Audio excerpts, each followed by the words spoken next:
आज शाम मैं आपके साथ एक बड़े ख़ास मौजू पर बात करना चाहता हूँ। हम इस जदीद दुनिया में रहते हुए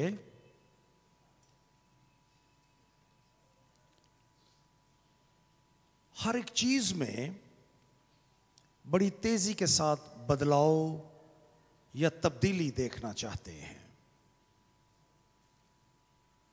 हम एक ऐसी दुनिया में रहते हैं जहाँ पर अब हमें बहुत से कामों के लिए अपनी जगह से उठने की भी ज़रूरत पेश नहीं आती।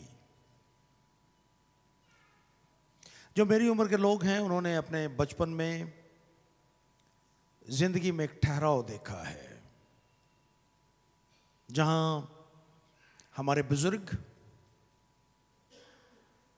इन तमाम जदीद सहूलियात के बगैर जिंदगी बसर करते थे। ख़वातीन किस तरह से जमा होकर इकट्ठे एक दूसरे के लिए काम किया करती थी। मर्द हर शाम को किसी न किसी तौर से एक दूसरे से लाजम मुलाकात होती थी। दिन भर की बातें, अपने काम काज की बातें एक दूसरे के साथ की जाती। खाने पीने की अशिया एक दूसरे के साथ तब्दील की जाती। और दिन उस वक्त भी 24 घंटे के होते थे, लेकिन उस वक्त दिन गुजरने का नाम नहीं लेता था। बहुत से काम हम कर लेते थे लेकिन दिन ढलता नहीं था। लोग एक दूसरे के ज्यादा करीब थे और इस ठहराव में लोगों के अंदर कुछ खास इमोशंस भी थे, जज्बात भी थे कुछ एक दूसरे के लिए। लोग एक दूसरे को मुआफ करने के लिए बड़ी जल्दी तैयार हो जाते थे। मुआफी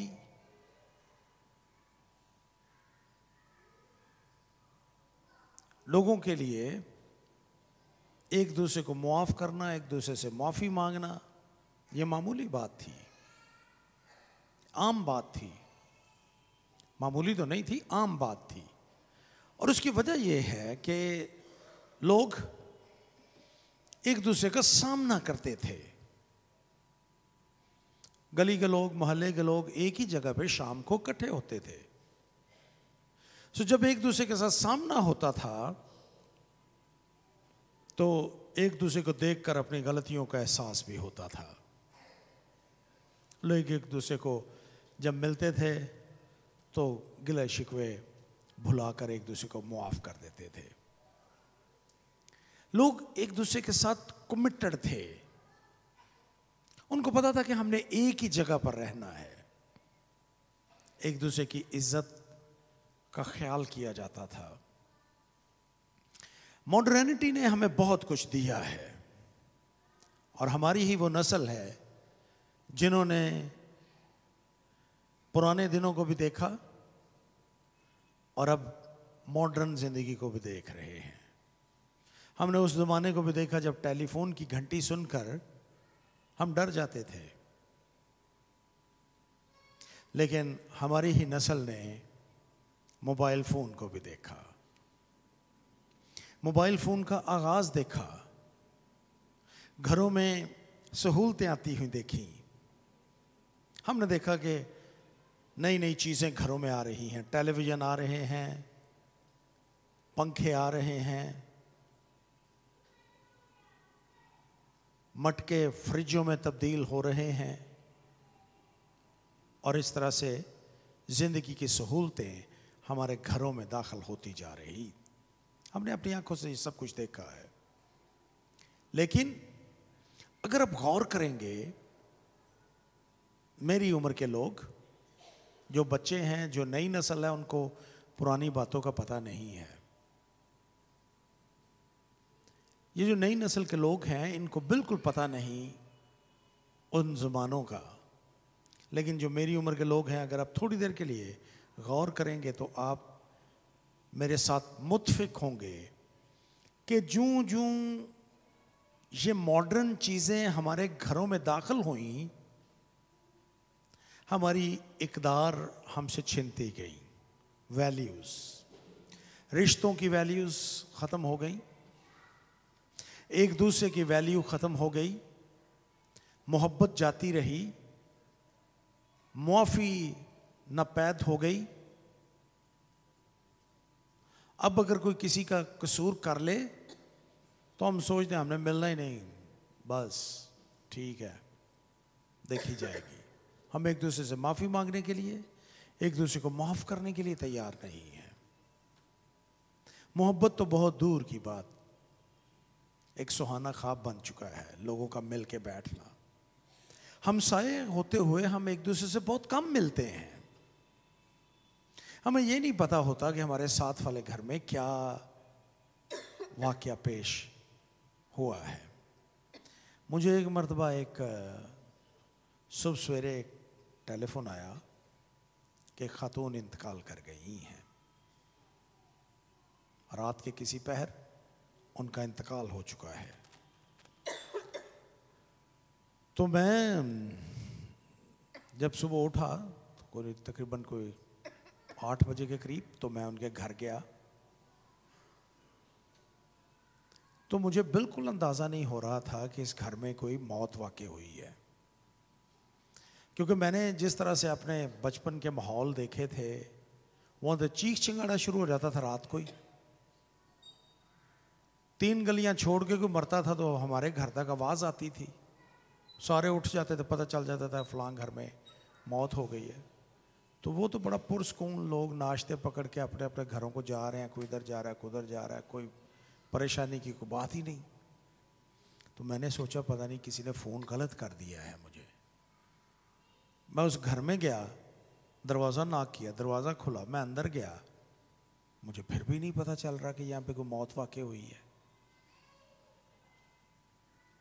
मैंने कहा जी वो फ़ोन किया था कि डेथ हो गई है। हाँ जी हाँ जी हाँ जी बिल्कुल ठीक है, आए अंदर। मैं अंदर गया तो बेड पे खातून लाश पड़ी थी। कोई हमसाया नहीं, कोई इर्द गिर्द का बंदा नहीं, कोई अफसोस करने का रश नहीं, कोई नौजवान दरियां नहीं बिछा रहे, कोई टेंट नहीं लगा रहे, कुछ भी तो नहीं। अब हालात ये हैं कि हमारे हमसाए में कुछ हो जाए तो हमें पता नहीं चलता क्या हो रहा है। मुझे याद है कि जब शादियां होती थी तो हम उस ज़माने में राशन कार्ड होते थे, तो हम अपने अपने राशन कार्ड से चीनी लेके शादी वाले घर में चीनी, चावल, दूध पहुंचाया कर ख़रीद के। भैंसें तो होती नहीं थी सबके पास, लेकिन दूध पहुंचा रहे हैं, खाना पहुंचा रहे हैं। अब किसी को पता ही नहीं, इर्द गिर्द के लोगों को बिल्कुल पता नहीं, कोई बीमार है किसी को कोई पता नहीं। लोग एक दूसरे से बेहिस हो चुके हैं। मैंने इतवार को ऐलान किया था कि बाजी सूजी और उनका खामद नैयर, ये दोनों बड़े शदीद बीमार हैं। नैयर साहब को कैंसर हो चुका है, सर्जरी हुई है, अब केमोथेरेपी चल रही है और एक केमोथेरेपी पे 35,000 रुपया अखराजात आते हैं। उनकी वाइफ यानी बाजी सूजी हफ्ते में 2 दिन डायलिसिस करवाती हैं, अखराजात आते हैं। और मैंने बड़े दर्द से ये ऐलान किया था कि उनकी मदद कीजिए।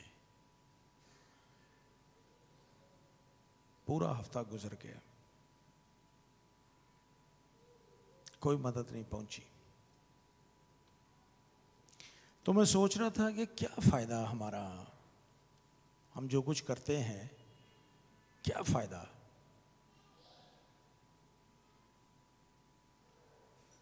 हम एक दूसरे की मदद करने के लिए तैयार नहीं हैं, मोहब्बत नहीं है, इमोशंस नहीं है एक दूसरे के लिए, एक दूसरे की मदद करने का जज्बा नहीं है।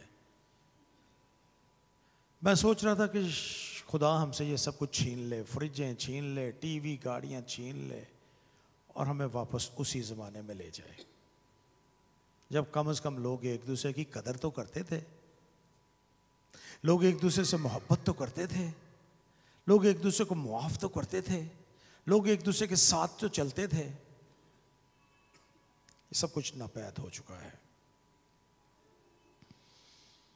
हम एक ऐसे मुआशरे में जिंदगी गुजार रहे हैं जो इमोशनलेस है।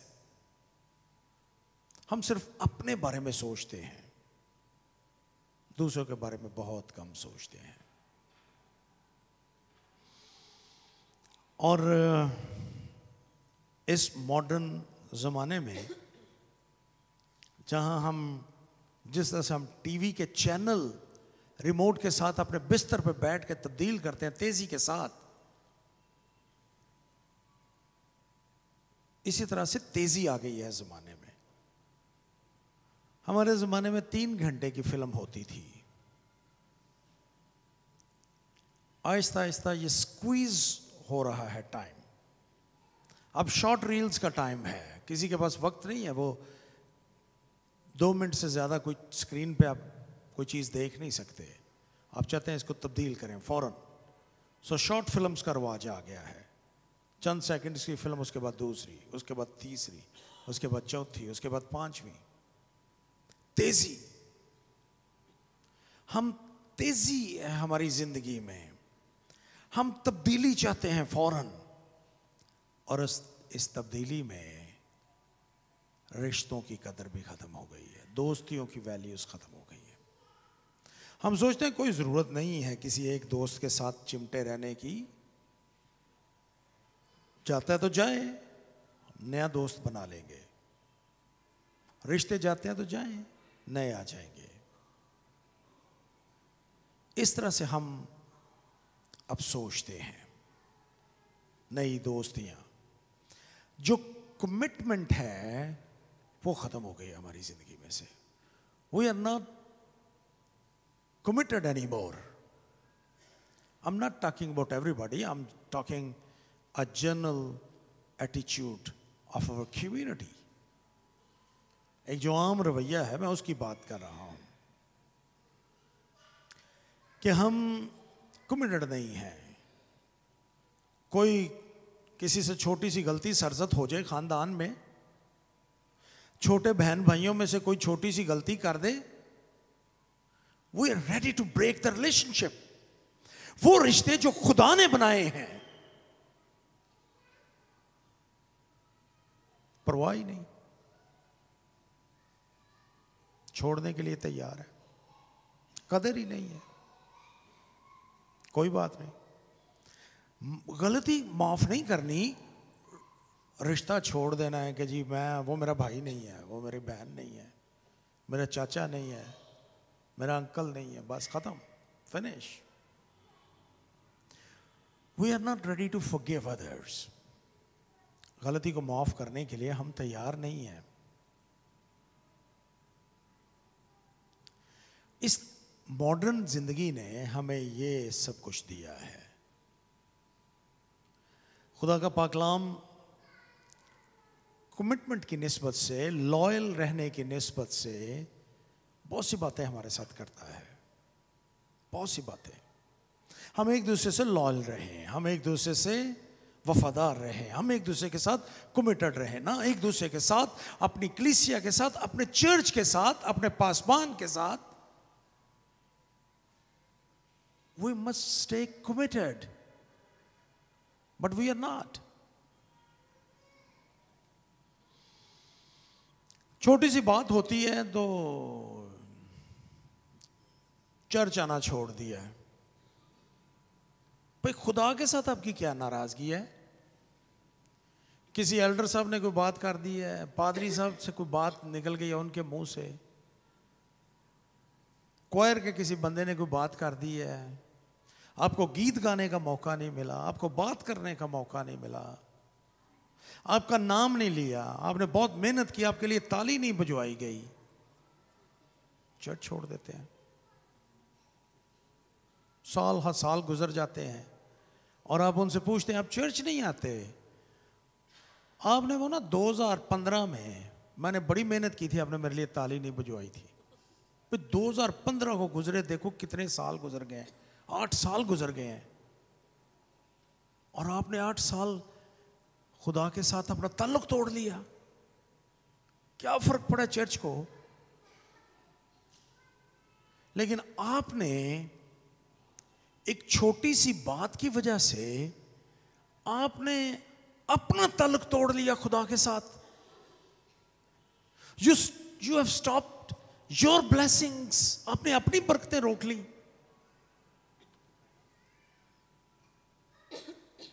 छोटी सी बात हो गई, पादरी साहब हदिया देना बंद, ਉਹ ਜੀ ਬੜਾ ਉਹਨਾਂ ਕੋਲ, ਸਾਡੀ नहीं ਉਹਨਾਂ ਲੋੜ, ਛੱਡੋ ਪਰਾਂ।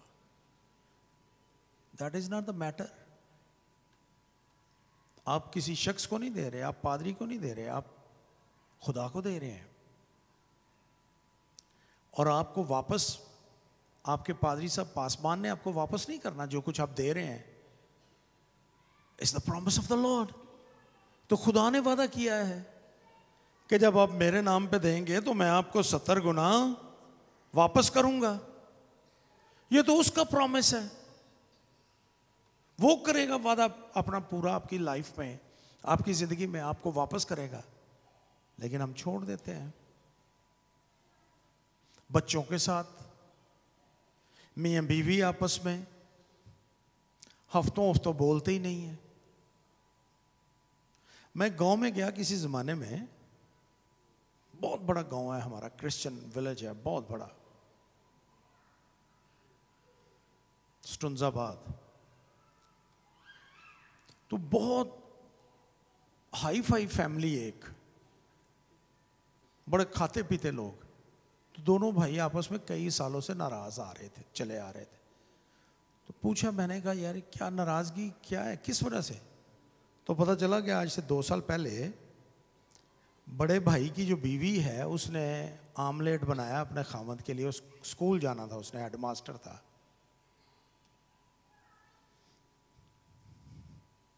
छोटे भाई ने वो खा लिया।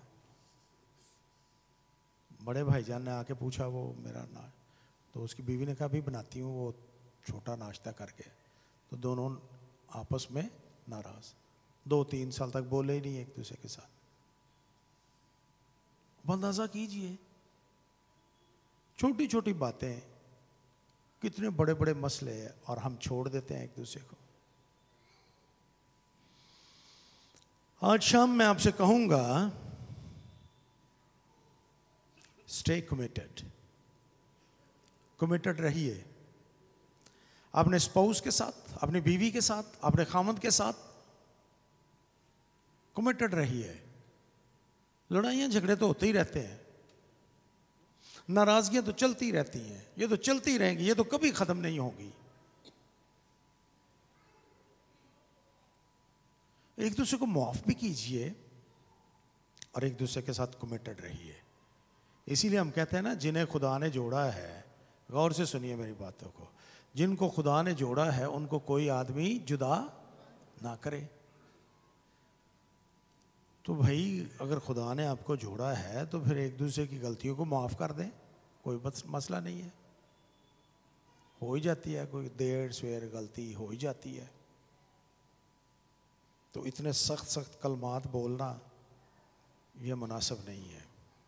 स्टे कमिटेड अपनी बीवी के साथ, अपने खामद के साथ, अपने बच्चों के साथ, अपने दोस्तों के साथ, अपने चर्च के साथ, अपनी कम्युनिटी के साथ, अपने इर्द गिर्द के लोगों के साथ, अपने दोस्तों के साथ कमिटेड रहिए। खुदावंद यीशु मसीह ने सुमरना की कलीसिया के नाम खत लिखवा रहे थे। मुकाशवा की किताब में उसके दूसरे बाब में सुमरना की कलीसिया के नाम खत लिखवा रहे थे और उनको कहा कि मैं तेरी मुसीबत और गरीबी को जानता हूं।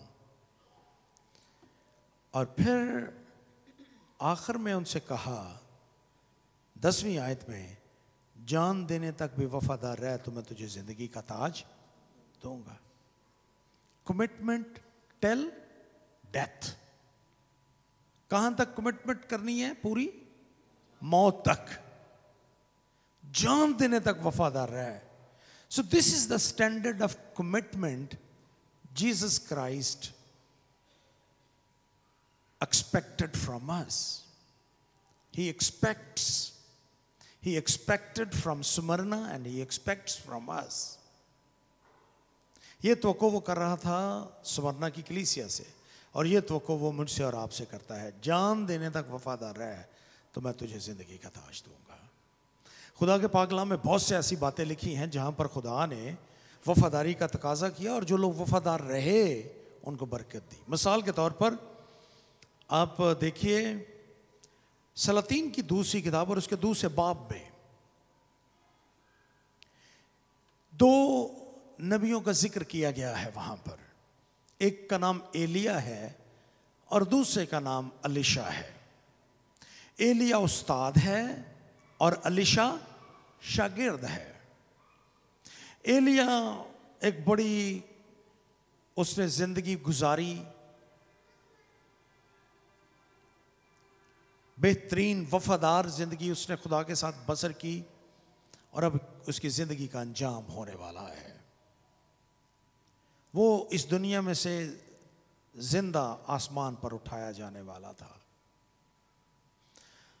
सो दोनों इकट्ठे हैं। अलीशा सारी जिंदगी जब तक वो शागिर्द रहा एलिया का, उसकी मदद करता रहा। दूसरे बाब की दूसरी आयत में एलिया और अलीशा का मुकालमा लिखा गया है। एलिया ने अलीशा से कहा, तू जरा यहीं ठहर जा, इसलिए कि खुदावंद ने मुझे बैतेल को भेजा है। अलीशा हमेशा साथ रहा था एलिया के, और अब एलिया उसको कह रहा है कि तू यहां पर रह जा, मैंने बैतेल को जाना है। अलीशा ने जवाब में कहा, खुदावंद की हयात की कसम और तेरी जान की सौगंध, मैं तुझे नहीं छोड़ूंगा। सो वो बैतेल को चले गए। बैतेल में अंबियाज़ादे थे। वो आए और अलीशा से कहने लगे, तुझे मालूम है कि खुदावंद आज तेरे सर पर से तेरे आका को उठा लेगा। उसने कहा, हाँ मैं जानता हूं, तुम चुप रहो। एलिया ने फिर अलीशा से कहा, तू जरा यहीं ठहर जा, क्योंकि खुदावंद ने मुझे यरीहो को भेजा है। मैंने एक मरतबा इस पर पैगाम दिया हुआ है, इन शहरों की निस्बत से, इनकी जियोग्राफी की निस्बत से, इस पूरी टेक्स्ट पर, लेकिन आज मैं एक फ़र्क अंदाज से इसको बयान कर रहा हूँ। उसने कहा कि मुझे यरीहो को खुदावंद ने भेजा है, तू यहीं पर ठहर जा बैतेल में। उसने कहा, खुदावंद की हयात की कसम और तेरी जान की सौगंध, मैं तुझे नहीं छोड़ूंगा। सो वो यरीहो में आए। यरीहो में एक मरतबा फिर अंबियाज़ादों ने आकर उसको कहा कि आज चला जाएगा एलिया। उसने कहा, तुम चुप रहो। एलिया ने फिर उससे कहा, छठी आयत में, खुदावंद ने मुझको यरदन भेजा है, तू यहीं पे ठहर जा। अलीशा ने कहा कि तेरी खुदावंद की हयात की कसम और तेरी जान की सौगंध, मैं तुझे नहीं छोड़ूंगा। सो वो दोनों आगे बढ़े, दोनों यरदन के किनारे पर आए। एलिया ने अपनी चादर को लिया, पानी पर मारा, पानी दो हिस्से हो गया, दोनों पार चले गए। पार चले गए तो अलीशा ने कहा कि तेरी रूह का दुगना हिस्सा मुझ पर हो। बातें कर रहे थे, देखते देखते एक आतशी रथ आया, आतशी घोड़े आए और उन्होंने दोनों को जुदा कर दिया। और अलीशा ये देखकर चिल्लाया, ऐ मेरे बाप, ऐ मेरे बाप। लेकिन उसने रथ और उसके सवारों को फिर ना देखा। सो उसने अपने कपड़ों को फाड़ा, एलिया की चादर गिर पड़ी थी, उसे उठाया, उसे पानी पर मारा, पानी दो हिस्से तकसीम हो गया और वो पार वापस चला गया। और फिर उसने लातादाद मोर्जे किए अलीशा ने। उसने ये बरकत कैसे हासिल की? अलीशा ने उस कमिटमेंट के वसीले जो उसने एलिया के साथ दिखाई। जब हम कमिटेड रहते हैं तो खुदा हमें बरकत देता है, जिस तरह से उसने अलीशा को बरकत दी। आपको पता है कि नए अहदनामे में खुदावंद यीशु अल मसीह कि मां मरियम की मंगनी यूसुफ के साथ हुई थी। और यूसुफ को जब पता चला कि मरियम हामला है, कलाम में लिखा है उसने उसे चुपके से छोड़ देने का इरादा किया, टू ब्रेक द कमिटमेंट। लेकिन उसी रात खुदावंद का फरिश्ता उस पर आया और उसने कहा कि अपनी बीवी मरियम को अपने हाथ ले आने से मत डर। और फिर सारी जिंदगी यूसुफ कमिटेड रहा मरियम के साथ। और आज मैं और आप और दुनिया के सारे मसीही जो यीशु मसीह पर ईमान रखते हैं, वो यूसुफ की इज्जत करते हैं। क्यों? क्योंकि वो उसका जिस्मानी तौर पे मरियम का शौहर था। हम इसलिए उसकी इज्जत करते हैं क्योंकि उसने यीशु की परवरिश की, वो कमिटेड रहा उसके साथ, खुदा ने उसको बरकत दी। सो ये बरकत है उसके पास। मैं एक कहानी के साथ, मैंने आज इस पैगाम के बाद और इस इबादत के फ़ौरन बाद मैंने एक थोड़े फासले पर एक गांव में मुनादी करने के लिए जाना है, इसलिए मैं एक वाक़े के साथ इन बातों को आज ख़त्म करूंगा। किसी ज़माने में 1970 की दहाई में एक शख्स बड़ा मकबूल था। आज टीवी पे बहुत बेशुमार लोग आके पैगाम देते हैं, but he was the first televangelist, Jim Bakker. 1940 में पैदा हुआ, बड़ा मकबूल हुआ, उसका शो बड़ा उस ज़माने में मकबूल था और वो टीवी पे आकर मुनादी का काम करता था। जिनसी ज्यादती का इल्ज़ाम लगा, चर्च के पैसों में से करप्शन का इल्ज़ाम लगा, जेल चला गया, कन्फेस कर लिया कि मेरी गलतियां हैं, जेल भेज दिया गया, सजा हो गई। जब सजा खत्म होने वाली थी तो एक दिन उसको एक गैर मुतवक्को टेलीफोन कॉल आई। हम में से कितने लोग हैं जिन्होंने बिली ग्रैम का नाम सुना है? तकरीबन सब ने, है ना? ही वॉज द फेमस इवेंजलिस्ट जिसने दुनिया में आज सबसे ज्यादा इज्जत और शोहरत कमाई, डॉक्टर बिली ग्रैम। उसके बेटे फ्रैंकलिन ने, अभी जिंदा है वो, और जिम बेकर भी जिंदा है अभी, मरे नहीं हैं दोनों। तो डॉक्टर फ्रैंकलिन ने जिम बेकर को जेल में फोन किया।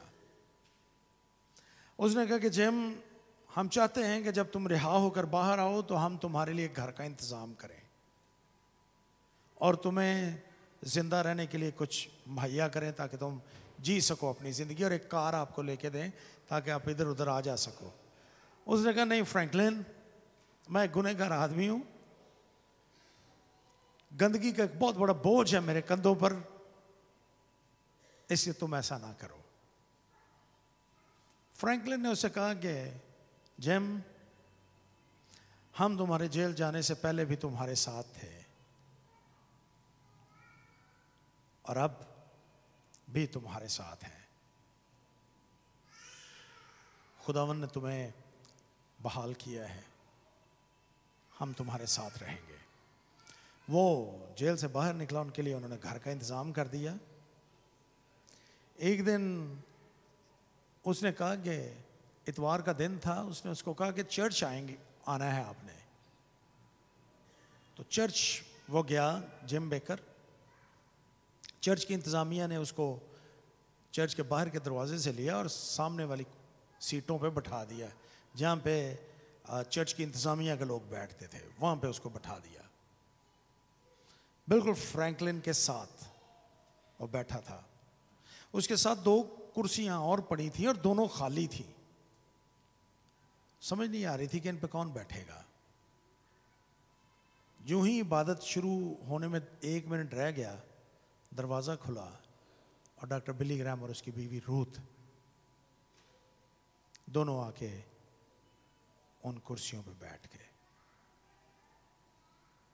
ये देखकर जब इबादत शुरू हुई तो जिम जो था, बिली ग्रैम ने आकर उसको कहा कि Jim, we stand with you, we are committed with you, we will stay committed, हम तुम्हारे साथ रहेंगे।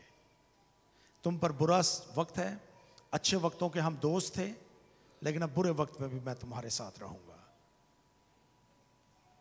ज़ारो कितार रोया, तौबा की, खुदावंद के हुज़ूर में बहाल हुआ। आज भी उसका show, gym baker show, America में टीवी पे देखा जाता है। आज भी वो कर रहा है वो सारा दोबारा से। God restored him. क्यों? क्योंकि खुदा के खादम ने उसके साथ वफादारी का अहद निभाया। हम तो गलतियां माफ़ ही नहीं करते एक दूसरे की, है ना, फौरी तौर पे छोड़ देते हैं कि नए दोस्त बना लेंगे। लेकिन मैंने आपको एक बाइबल में से भी और आम ज़िंदगी में से एक मिसाल दी है। हमें एक दूसरे के साथ वफादार रहने की ज़रूरत है, और जब हम एक दूसरे के साथ कमिटेड रहेंगे तो खुदावंद हमारी हिस्से की बरकत हमें देगा। आइए हम अपने सरों को झुकाए दुआ करें।